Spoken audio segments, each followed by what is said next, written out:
I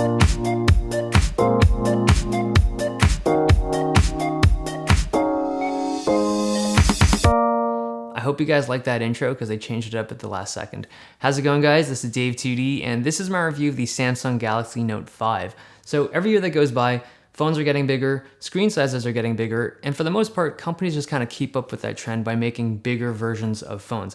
And there's nothing wrong with that, but Samsung has always had the Note line, and they add extra functionality to their large screen devices by adding a pen or a stylus. And the truth is, I've never really enjoyed using the Note line, mostly because I find them very uncomfortable to hold, and they're also often very ugly.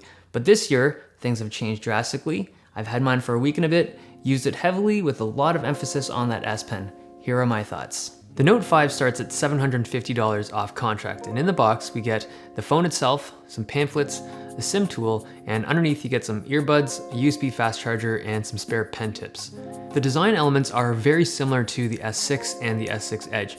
Lots of Gorilla Glass 4, lots of metal, and I think it looks really nice, but like every other glass-covered phone, fingerprints are a real issue here. So if it bothers you, I would highly recommend picking up a D-brand skin, at least for the back, because it gives you a little bit of grip and they look good in the process.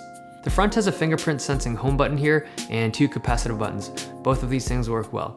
Going around, we have a power button on the right side, mic and SIM card slot on the top, volume rocker on the left side, and on the bottom we have a headphone jack, micro USB port, a speaker, and the S Pen holster. Now, like the S6, the speaker here is pretty unimpressive.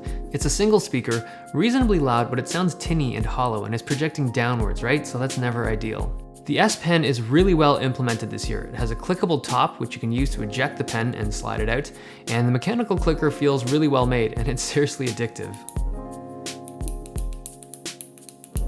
They also give you 2 kinds of nibs that you can replace. So there's a black nib, which is like a softer rubber, and if I had to describe it, it's like kind of like a mechanical pencil when you're using it, and the gray one is a harder plastic. It feels more slippery, and I don't like this one as much. It feels kind of like an old Palm Pilot. Software for the S Pen is improved across the board. There are a ton of things you can do with the pen, and depending on what you're doing on screen, like the function of ejecting the pen does different things.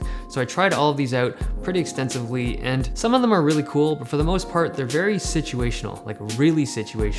Like this one here, the ability to screen cap multiple pages into one long strip and then to annotate it. Features like this are really cool, and I'm sure some people will find them really useful, but it's not something most people would use regularly.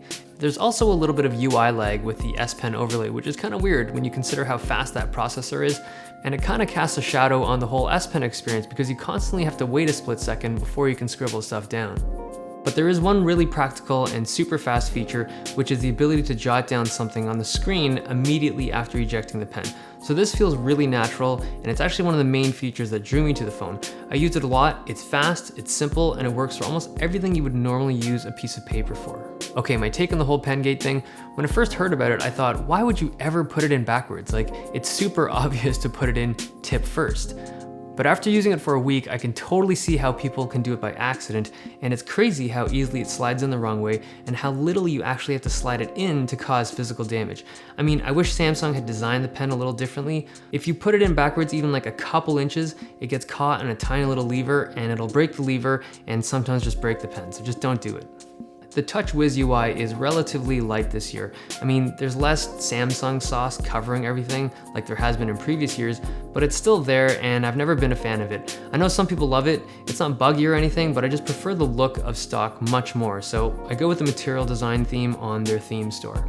It's a really nice screen, AMOLED, Quad HD, one of the best screens, if not the best. Excellent viewing angles, super bright and visible in sunlight, whites look white and blacks are super deep. Now the colors are a little oversaturated like you'd expect on an AMOLED, but it's a fantastic screen. I like the Note 5 screen more than the iPhone 6 Plus screen and the Nexus 6 screen. The camera is really solid, same camera as the S6, so we'd expect it to be great, and it doesn't disappoint. Excellent photos when there's lots of light, very usable photos in low light situations, and the videos are also really solid, up to 4K video at 30 frames per second. It's got good dynamic range, good colors. I really love this camera.